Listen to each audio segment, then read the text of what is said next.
How is that? How is that for a welcome home? It's good to be home. It's good to be home. Well, we love having you in LA. Absolutely. So why don't we get right to it? This is an important moment in the time of our fight for rights. So tell us what it is like for you to be championing this issue. How has it been? I read off all the meetings, all the state legislators. You're going around the country. What's it feel like? It's a combination of feelings that I think we all have about this. And when I'm traveling the country, one of the feelings that I hear most is fear. But I'll tell you, here's how I think about it. People have asked me, well, what has caused you to focus a large part of your work on, as you said, the health, safety, and well-being of women and children. And as you know, I was raised by a mother who had two goals in her life, to raise her two children, my sister Maya and me, and to end breast cancer. She was a breast cancer researcher, a scientist. And so from my earliest days of life, I remember my mother being so passionate about women's health and access to health. And it was always grounded, so much of her work, in the importance of women having dignity in the healthcare system, in the healthcare delivery system, and having rights and having power over the decisions that were being made so that it would be theirs to make, whatever it was. And that's how I was raised. I mean, I was raised hearing the phrase mammary gland all the time. It was just a common word in our household. And so when I think about this issue and this fight right now, it's an extension of that. And so to your point, I have been traveling the country in so-called red states and so-called blue states, talking with leaders on the ground, in particular a lot of state elected leaders, legislators, about what we can do collectively to build up support for what we need to do, which is to empower women and restore their rights on this issue. But it was unthinkable, I think, for so many of us. We knew it might happen. But, let's just pause for a moment. The highest court in our land, the United States Supreme Court, just took a constitutional right that had been recognized from the people of America, from the women of America. And if I may, I would like to put it in context to how I feel about this in the context of being vice president.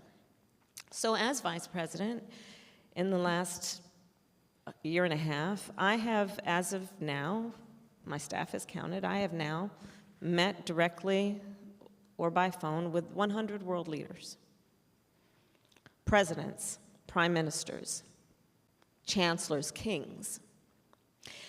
And here's what I think we all know about what those experiences are like. The United States, we as Americans can walk in those rooms with a certain level of authority, chin up, shoulders back, to talk in those rooms about the importance of democracy, the importance of rule of law, the importance of human rights. And in that way, we have held ourselves out to be and have been considered a role model on these matters. But what we as role models all know is that when you are a role model, people watch what you do to see if it matches what you say. And the point then is a realization that this issue is not only directly impacting the people of America, but when we think about autocratic governments around the world who can then look to their people and say, well, you want to hold up America and rights as an example of what we should do. Well, look at what they just did.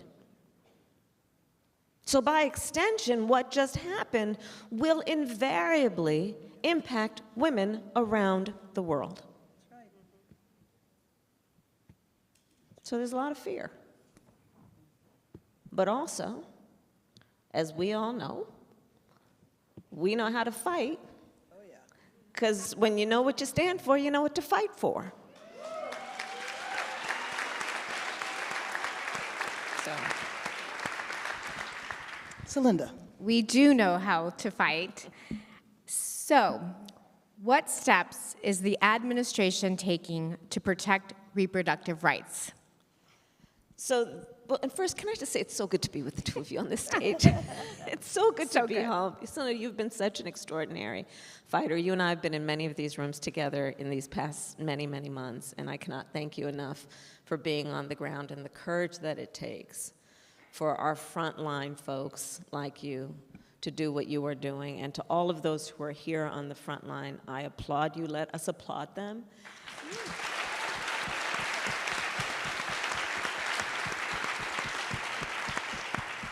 Because around the country and here, it is not without risk that you do what you do. To Madam Congresswoman. All the things. It's not a political event, I know. You and I have worked together for so many years. When I was AG and you were at the Capitol, at the state Capitol, and then in Washington, D.C., you are a courageous, fearless fighter on so many of these issues, and in particular what you have done throughout your career to be a strong voice for women, for children, for all communities, for the coalition. I thank you, and it's an honor to be on this stage with you as well.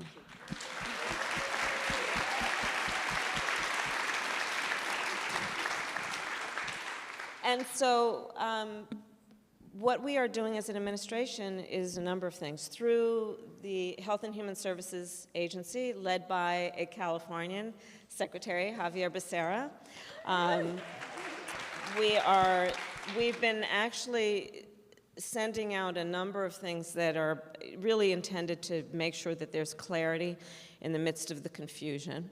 And one of the things that HHS did that I think is very significant is sent out to pharmacies information about their legal requirement to administer medication as prescribed. And I also applaud that agency for also having announced that they will investigate where there are any violations of the rules of conduct on that issue.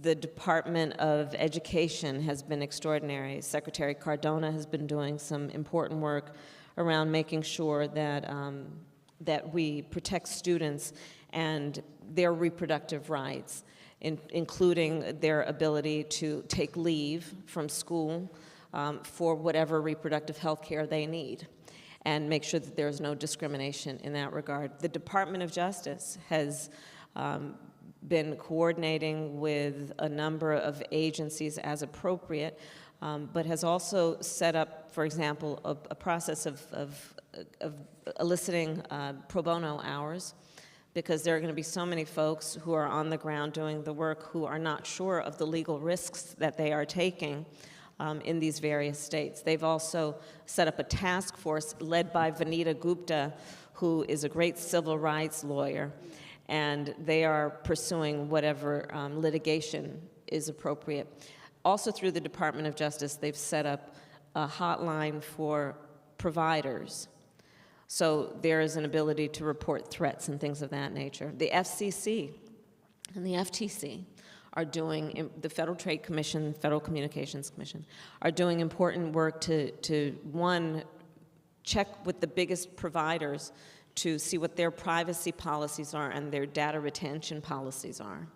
And that's extremely important. I think I have a website here, but I'll tell you that that they've also set up a number for people to issue complaints and to register complaints around privacy violations, which is a big issue because, of course, there are an assortment of mobile apps that folks use.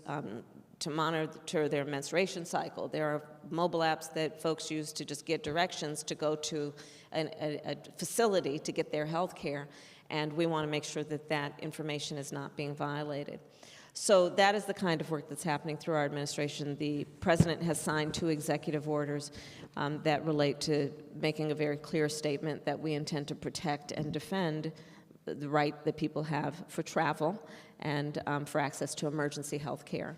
The VA is doing great work in terms of the number of women who are veterans and ensuring that they will be able to have access to all of the care that they require, including the Department of Defense. Because think about it, if you're a service member, and there are at least 300,000 women, I believe, who are in active service right now, you don't have any choice where you're deployed. And could very well be deployed to a state where it's been rendered illegal.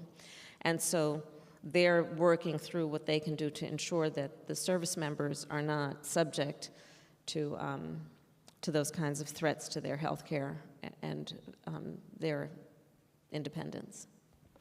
Well, you know, Madam Vice President, this is kind of on the same lines of that. I'm wondering what kind of stories you might be hearing from people. You know, in another life, I worked in healthcare.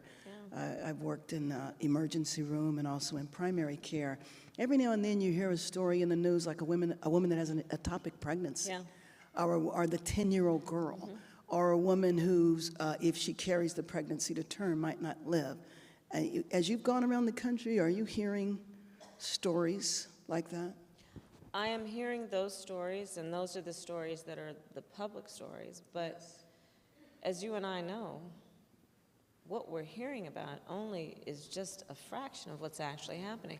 Many of you know, as a former prosecutor, the bulk of my career as a prosecutor, I was focused on crimes of violence against women and children, and in particular, I specialized in child sexual assault cases. The vast majority of those cases are not reported. And the idea that laws would be passed as it relates to people who have endured and survived such violation and violence, and to then say to them, and you will also not have autonomy over your body on this issue. It's immoral. It's immoral. As a former prosecutor, having handled those cases, I can tell you the vast majority of those cases are not reported for a variety of reasons that have to do with the nature of it all, including it might be about a family member, it might be about someone who otherwise could harm that person or their family. And what's happening in these states on that and so many other related issues is abhorrent. Punishing women, criminalizing healthcare providers. In fact, I don't know if everybody in the audience can see this. This is a map of the United States. So you don't need to see, you don't need to read the words to see a point that I'm going to make. So you see all the different colors. So one of the colors on this map is represents the states in which abortion is banned from conception with no exceptions. One color is abortion banned from conception with an exception for rape, but not incest. Another, banned from conception with exceptions for rape and incest. There's a 6-week ban on here, a 15-week ban, an 18-week ban. You get the point. Not incest. Absolute, no. But absolute confusion. Yeah, that's right. Which also creates an environment that is ripe for misinformation, disinformation, and predatory practices. Yeah. So in addition to what I'm seeing around the country, there's fear, there's also just absolute and utter confusion about what are, for any individual, what are my rights? And that is something that we as opinion leaders, of which there are so many here, we have to continue to use our voice and our platform in a way that informs people about their rights with the full appreciation that it's so confusing they may not be aware. So you've touched upon this, but how else do you see the fight for reproductive freedom impacting the everyday lives of Americans? Right. So I have another. Just a Okay. little expansion. I love Venn diagrams. Okay. Just a little I expansion. really do. I love Venn diagrams. You know, the three circles, sometimes there are more. So I asked my team, do me a Venn diagram on from which states are we seeing attacks on reproductive health care, voting rights, LGBTQ plus rights. You would not be surprised to know that there is a significant overlap, right? So so when we talk about who's being impacted, well, you know, if you read the Dobbs decision, you don't even need to, I'll just tell you. Clarence Thomas said the quiet part out loud. They're coming for the right to conception, the right to marry the person you love. But I do see in then this moment another thing in that Venn diagram, which is the reminder about the importance of coalition building, of bringing together all those folks who have been fighting forever on reproductive health care and maternal mortality, something that Karen Bass has been a leader on, bringing together the folks that have been fighting forever on voting rights, bringing together all the folks who were responsible for the victory on marriage, but we still have so much more work to do. And building our coalition, because here's the thing, there was a movement that was started generations ago that culminated in Roe v. Wade. We are now the ones that are responsible for picking up that movement. And as with any movement in our country that has been about progress and the expansion of rights, one of the most productive ingredients of those movements has been the coalition and our commitment to building that coalition and growing it. For a number of reasons. One is that we all have so much more in common than what separates us. But the other is almost everyone should understand what rights of theirs are subject to and now exposed to attack. And on this point, my final point on this would be, we need to take back the flag on this. Because this is absolutely about freedom and liberty. Yes. This is about freedom and liberty, which are foundational notions for the existence of our country. These are founding principles that we as Americans hold dear. Freedom and liberty. And that means all of us are susceptible. And for freedom and liberty, we need to hold on to the House and the Senate. I'm just saying.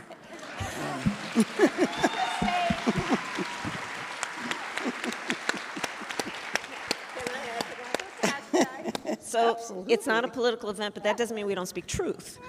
So, in fact, 22 days, there's an election. Yes. That's a fact. That's a fact. It is a fact that there is a bill in Congress that the Congress member was a part of leading, the Women's Health Protection Act, which would codify, which means put into law, the protections of Roe v. Wade. The court took it away, Congress can put them back. The President of the United States, our President Joe Biden, has said he will not let this thing called the filibuster get in the way of signing that law. All of those are facts.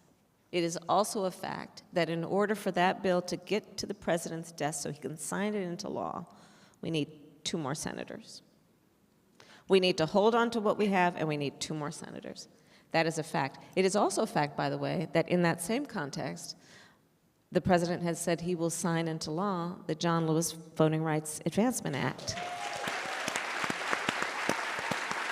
2 more senators. I could think of 2. Along with this, in terms of, understanding that the Dobbs decision was about the right to privacy, and Madam Vice President, I'm not a lawyer, but I do wonder, how far could they go? I mean, Jim Crow laws. I mean, could a business say, well, it's my right to only allow certain people to come in? How far, what are the implications? I mean, I think that everything that you can imagine, you should assume is possible. It was unimaginable that the court of Thurgood Marshall would do what this court just did. Right. And that's, again, why I think that the point that you made about, who is vulnerable to this moment, everyone is vulnerable to this moment. And we have to understand that I think in so many ways we are living in unsettled times. You think about it on the global stage, there's a war in Europe. For 70 years, there was an assumption that in spite of the differences among nations, that there was still certain international rules and norms, including the importance of sovereignty and territorial integrity. But with Russia's unprovoked aggression in Ukraine, we see that we can't necessarily take that for granted. Unsettled times. The Voting Rights Act, gutted by the United States Supreme Court in Shelby v. Holder, a decision they rendered in 2013. And then you look at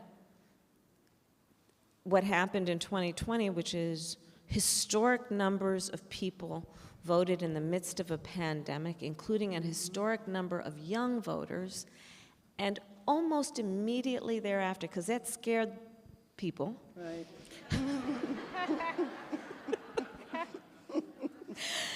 There are children here.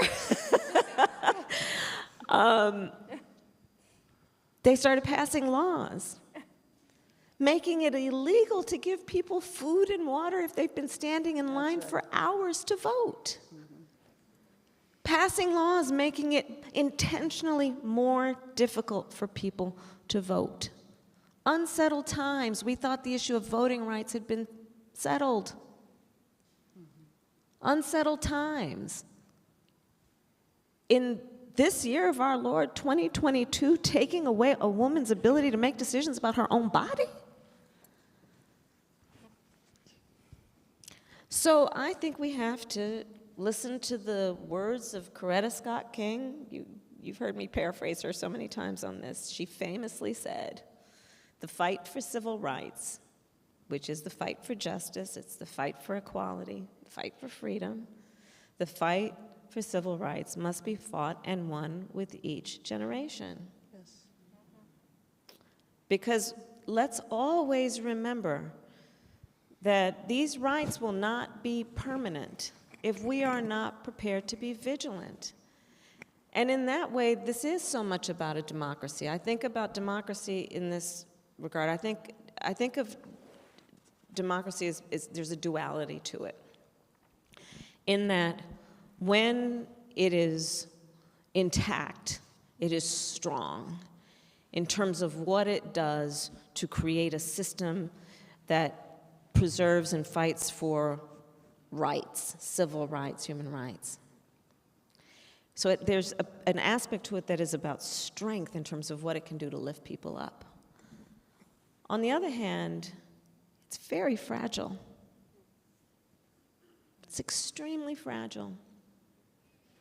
It will only be as strong as our willingness to fight for it. And so fight we will.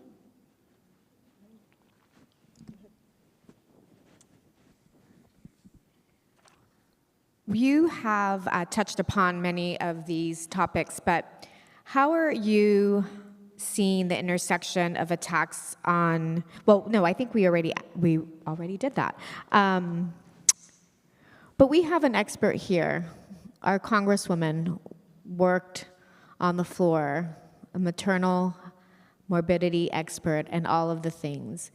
What what is the administration doing to address the maternal mortality crisis, which we know you've done a lot of work previously? So, Yeah.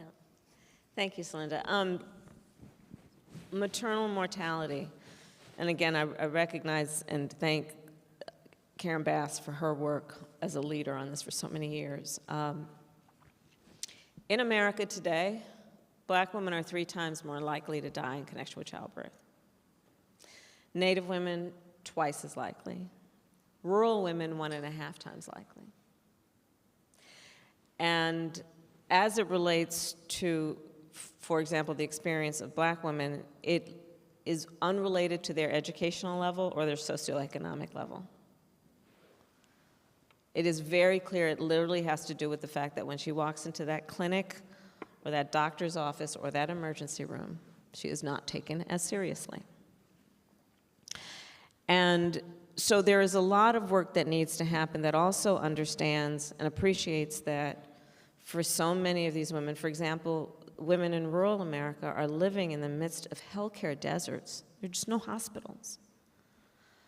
I have somebody that's very close to me whose relative just died just weeks ago in connection during childbirth, and the baby died in rural America because there was nowhere where she lived to get her the kind of care that the complication required. Right? So this is a big issue, but the idea that in this country at this time, it is still such an issue of the proportion. And so there are a number of things. One, when I was in the Senate, we had a bill that would address the bias in the healthcare delivery system and require training of healthcare providers, of all types of healthcare providers. And I wrote into it in particular that the trainers would include doulas, who, yes, who provide some of the best care and could teach a few things to others. We are doing the work as an administration of, I'm very proud of this. We have lifted this issue up to the stage of the White House. I actually convened a group of leaders to come to the White House to present on this issue. We have done the work of also extending in states Medicaid coverage and encouraging an extension. Can you believe, okay, so Medicaid, Medicaid covers, but we're changing this, only 2 months of postpartum care. 2 months. You better not have a problem. You just gave birth to a human being. Right. So we're extending it to 12 months, right? Oh, so that, excellent. That's great. right? For all that requires, and it requires, the details of pelvic examinations. It requires the details of whatever kind of health care that might be, on any level of the body. Health care, for mental health care, physical. And so this is some of the work we are doing, and it's a good start. There's more work to be done, also recognizing that the disparities exist based on also lack of access to transportation, lack of access to all types of health care in addition to maternal health care, because there is so much of this that also can be attributed to unique stressors, right? Take, for example, the fact that poverty is trauma-inducing, and what that might mean in terms of the unique stressors that low-income women are facing that can have an impact on their pregnancy. And so all of this work is being done by our administration in conjunction with the Congress. We had the Momnibus. We called it the Momnibus, an omnibus bill.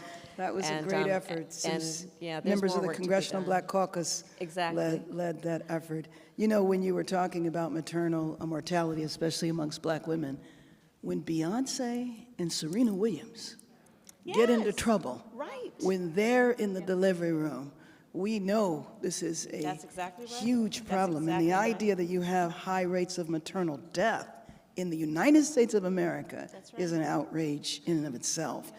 How about a few words on contraception in terms of what the administration has done? Well, we have done some good work in terms of making clear that there is a right to contraception. But, you know, I mean, to your point about what's at risk, they pulled it back, but you saw what happened at the University of Idaho, right? Which was the issue was that the university, they pulled it back, so it's no longer the case, but had essentially said that they would not provide contraception at the university. And you mentioned earlier the convenings that I've been doing. One of them was with university presidents, and I brought them in because, of course, the 18 through 24-year-old population is most at risk on this issue. That's right. And I brought them in and asked them, well, what's your plan? And they said? And it was a good and productive meeting. It was a had one very afterwards, important meeting. But, you know, for example, what's the plan? And I just recently convened a bunch of extraordinary college student leaders just in the White House in my office last week. Just brilliant. They're brilliant. They're so good. Like, the future of our country is so bright if they're leading. And yes. And so but we were talking about, for example, universities, colleges, community colleges, any, you know, educational institutions for educating after high school. What are they doing about privacy protocols as it relates to their health clinics? What are they doing as it relates to absenteeism, because they may be in a state where she has to go to another state to receive her abortion care?